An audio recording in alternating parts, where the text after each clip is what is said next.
अस्सलाम वालेकुम गाइस। तो आज हम जो है वो इंटरनेशनल ट्रेड के बारे में और कॉन्सेप्ट ऑफ इंटरनेशनल ट्रेड के बारे में डिस्कस करेंगे। ब्रीफली हम इंट्रोडक्शन देखेंगे कि कॉन्सेप्ट ऑफ इंटरनेशनल ट्रेड का, इंटरनेशनल ट्रेड क्या है और कंट्रीज़ के लिए इंटरनेशनली ट्रेड करना क्यों ज़रूरी है, क्यों कंट्रीज़ ख़ुद अपनी डोमेस्टिक डिमांड को ही पूरा करके इतने में ही बस क्यों नहीं कर देते, लोग क्यों चाहते हैं कि वो इंटरनेशनल ट्रेड और इंटरनेशनल मार्केट में एंटर करें और ज़्यादा से ज़्यादा कस्टमर को कैप्चर करने की कोशिश करें, इससे कंट्री को क्या फ़ायदा होता है। तो आज हम ये चीज़ें कुछ ब्रीफली देखेंगे, बाकी इसका डिटेल डिस्कशन जो है वो अगली वीडियो में होगा। इंटरनेशनल ट्रेड के बारे में हम जितना ज़्यादा हो सके उसको कवर करने की कोशिश करेंगे।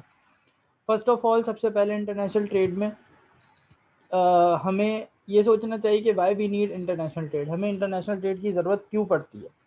तो हमें इंटरनेशनल ट्रेड की ज़रूरत सिर्फ और सिर्फ इसलिए पड़ती है कि इंटरनेशनल ट्रेड हमारी स्पेशलाइजेशन स्किल्स को इम्प्रूव करने के लिए बहुत एक इम्पॉर्टेंट रोल प्ले करता है। अब इससे क्या मतलब, इससे मतलब ये है कि जिस तरह की प्रोडक्ट्स हम आज देख रहे हैं, कुछ सालों पहले आज से इस तरह की प्रोडक्ट्स मार्केट में नहीं थी। इतनी ज़्यादा वेल इक्विप्ड टेक्नोलॉजी हमें जो मिली है वो इंटरनेशनल ट्रेड के ही बदौलत है। हम जिस तरह से हम एग्जांपल ले लेते हैं मोबाइल फ़ोन्स की, तो आज से 20 साल पहले मोबाइल फ़ोन्स की टेक्नोलॉजी बहुत ज़्यादा बैकवर्ड थी। हमारे पास इतना ज़्यादा एडवांस जो मोबाइल फ़ोन में जो इतनी ज़्यादा एडवांस स्क्रीन, मेमोरी, रैम, रोम, जितनी चीज़ें भी एडवांस हमारे पास अभी हैं जो हम ईज़िली एक्सेस कर सकते हैं, वो आज से 20 साल पहले हम सोच भी नहीं सकते थे। तो ये किस तरह पॉसिबल हुआ? ये इसी तरह पॉसिबल हुआ कि इंटरनेशनल ट्रेड की वजह लोगों ने एक दूसरे से कंपटीशन में एक दूसरे से बेहतर बनने में अपनी लेबर की स्किल्स को इतना ज़्यादा डेवलप कर लिया कि वो स्पेशलाइजेशन में एक्सट्रीम लेवल पे पहुंच गए, और वो आज हमें उसका रिज़ल्ट ये मिल रहा है कि हम बेहतर से बेहतर टेक्नोलॉजी यूज़ करने के काबिल हैं। सेकेंडली, हम देखते हैं कि यही सवाल आता है कि हमें स्पेशलाइजेशन की ज़रूरत ही क्यों पड़ती है, क्यों हम अपनी कंट्री की डिमांड को पूरा करके खुश नहीं हैं। तो इसका सिंपल सा आंसर ये है कि स्पेशलाइजेशन की डिमांड जब स्पेशलाइजेशन की तरफ जाते हैं, तो उससे हमारी प्रोडक्ट की जो प्रोडक्टिविटी है कंट्री में वो इंक्रीज़ होती है। पहले 10 मिलियन मोबाइल फ़ोन बना रहे थे, अब 100 मिलियन बना रहे हैं। कुछ टाइम बाद 1 बिलियन मोबाइल फ़ोन की प्रोडक्शन हो जाएगी। तो वो प्रोडक्टिविटी जो इंक्रीज़ हुई है, वो इसी वजह से इंक्रीज़ हुई है कि टेक्नोलॉजी बेहतर से बेहतर हो गई, और जिसकी सबसे ज़्यादा बेहतर टेक्नोलॉजी होती है, लोग उसी चीज़ की डिमांड करते हैं और डिमांड बढ़ती जाती है, और डिमांड को पूरा करने में लोग लग जाते हैं कि डिमांड पूरी कर सकें, और इस तरह से इकोनॉमिक ग्रोथ में बहुत ज़्यादा हेल्प मिलती है। तो आगे हम देख लेते हैं कि प्रोडक्टिविटी इंक्रीज़ के क्या बेनिफिट्स हैं। तो प्रोडक्टिविटी इंक्रीज़ जो सबसे पहली जो चीज़ है, वो लोगों की स्टैंडर्ड ऑफ लिविंग को इंक्रीज़ करता है। जस्ट लाइक फॉर एग्जांपल, आज से कुछ 30-40 साल पहले अगर हम गाड़ियों को देखें और आज की गाड़ियों को देखें, तो आसमान ज़मीन का फ़र्क है। टेक्नोलॉजी जो आज की गाड़ियों में यूज़ हो रही है, वो आज से पहले सोची भी नहीं जा सकती थी। एयर बैग, क्रूज़ कंट्रोल, ये सारी चीज़ें आज बहुत नॉर्मल हैं। बट आज से 30-40 साल पहले ये एक्स्ट्रा लग्जरी गाड़ियों में भी ये सारी चीज़ें, ये सारे फंक्शंस नहीं हो पाते थे। तो ये इसीलिए पॉसिबल हुआ कि प्रोडक्टिविटी इंक्रीज़ हुई और लोगों की स्टैंडर्ड ऑफ लिविंग उसकी वजह से इंक्रीज़ होती गई, और बेहतर से बेहतर प्रोडक्ट हमें मिलती गई। अब हम आगे देखते हैं कि इंटरनेशनल ट्रेड और डोमेस्टिक ट्रेड के बीच में क्या डिफरेंस है, कि क्यों इंटरनेशनल ट्रेड ज़रूरी है, क्यों डोमेस्टिक ट्रेड, जो मैंने पूछा था पहले, कि हम अपनी डिमांड को ही डोमेस्टिकली पूरा करके क्यों खुश नहीं हैं।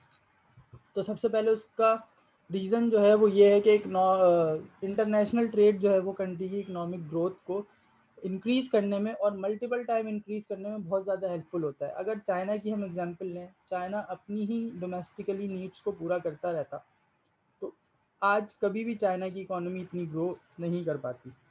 उसका जो सबसे बड़ा रीज़न है वो आगे जाके हम देखेंगे।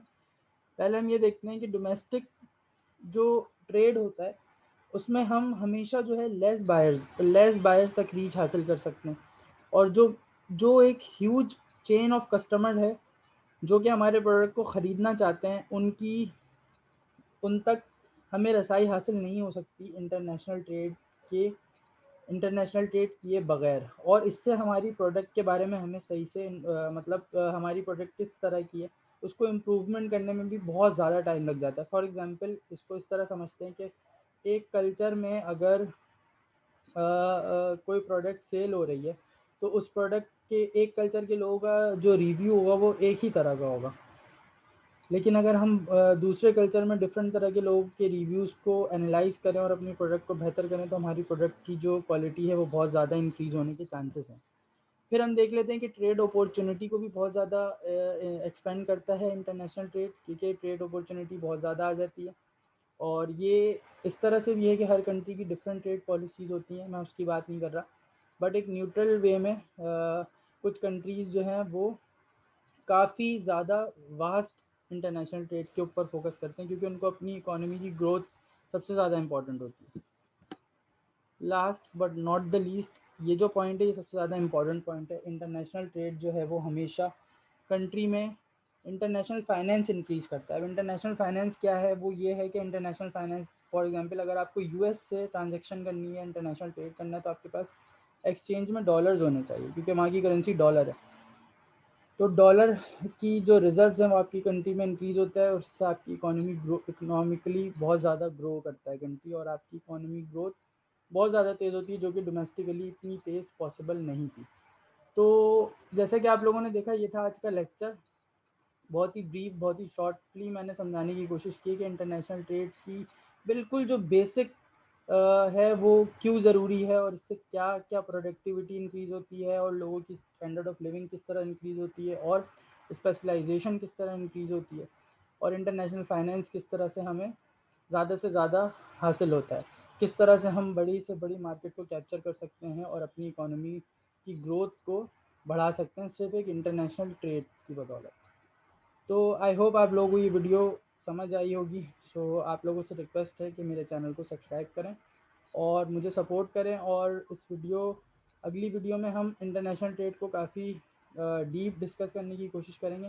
Till then, take care, bye, अल्लाह हाफिज़, बाय।